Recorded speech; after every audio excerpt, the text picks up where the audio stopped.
দেশের পরিস্থিতি এতটাই খারাপ যে ভিডিও আপলোড দেওয়ার মন মানসিকতা একদমই পাই না।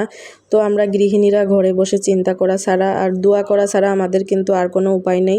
হ্যালো এভরিওয়ান, আসসালামু আলাইকুম। কেমন আছেন সবাই? আমরা তো আছি, মোটামুটি ভালো আছে। এটা বলা আসলে ভুল, কারণ এখন সবারই মন মানসিকতা খারাপ। তো এটা ছিল অনেক আগের ভিডিও, ভাবলাম আপনাদের সাথে একটু শেয়ার করি। তো সকালে উঠে আগে গাছগুলোতে পানি দিয়ে দিব, কারণ কালকে গাছগুলো লাগানোর পরে আর পানি দেওয়া হয়নি। তো গাছে পানি দিয়ে রান্নাঘরে চলে আসলাম। আপনাদের ভাইয়া আজকে বাসায় ছিল, তো ভাবলাম যে নাস্তা বানাই। এখানে বুটের ডাল রাতে ভিজিয়ে রাখছিলাম, তো সেটা সেদ্ধ বসিয়ে দিয়েছি। আর এইদিকে আটা মেখে আমি ঢেকে রাখছিলাম। শুধু লবণ আর একটু গরম পানি দিয়ে ভালো করে নরম করে ডোটা বানিয়ে ঢেকে রাখছিলাম। তো এবার ডালটা সেদ্ধ হয়ে গেছে, বাগার দিতে হবে। লবণ আর কাঁচামরিচ দিয়ে ডালটা সেদ্ধ করে নিলাম। এখন গোটা গরম মশলা ভেজে তার মধ্যে পেঁয়াজ আর রসুন আমি থেতো করে রাখছিলাম, সেটা দিয়ে নিলাম।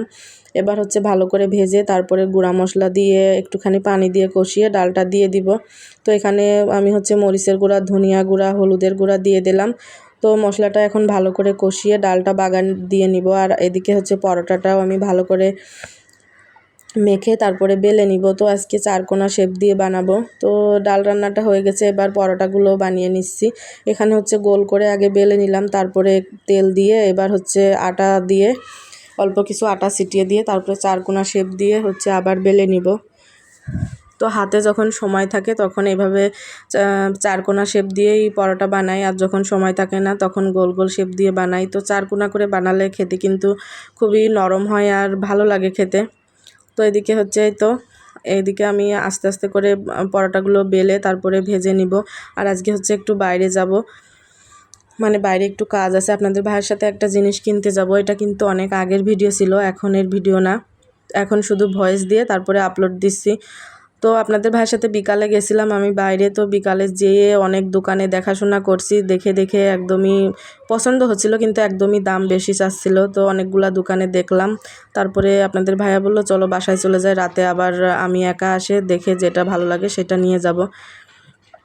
তো এদিকে কথা বলতে বলতে নাস্তা বানানো হয়ে গেছে, আর ঘি দিয়ে আজকে পরোটাগুলো ভেজেছিলাম। এই তো এখানে ডাল ভুনা আর পরোটা আপনাদের ভাইয়াকে নাস্তা দিয়ে দিলাম। তো সবাই মিলে একসাথেই নাস্তা করে নিলাম আপনাদের ভাইয়া ঘুম থেকে উঠলে।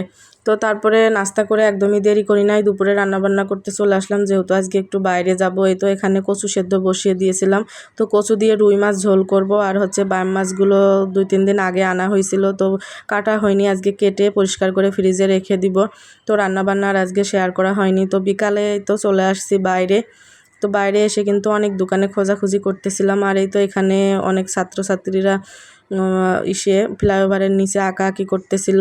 তো এখান থেকে যাওয়ার সময় ঘোরাঘুরি করে দেখলাম, দেখার পরে তো আপনাদের ভাইয়া বললো চলো বাসায় যাই, বিকালে মানে রাতে এসে নিয়ে যাবে একটা বাদাম আর এই তো পেয়ারা কিনে বাসায় চলে আসলাম। আর এই তো রাতের বেলা আপনাদের ভাইয়া এটা কিনে নিয়ে আসছে। তো কেমন হয়েছে জানাবেন। আল্লাহ হাফেজ।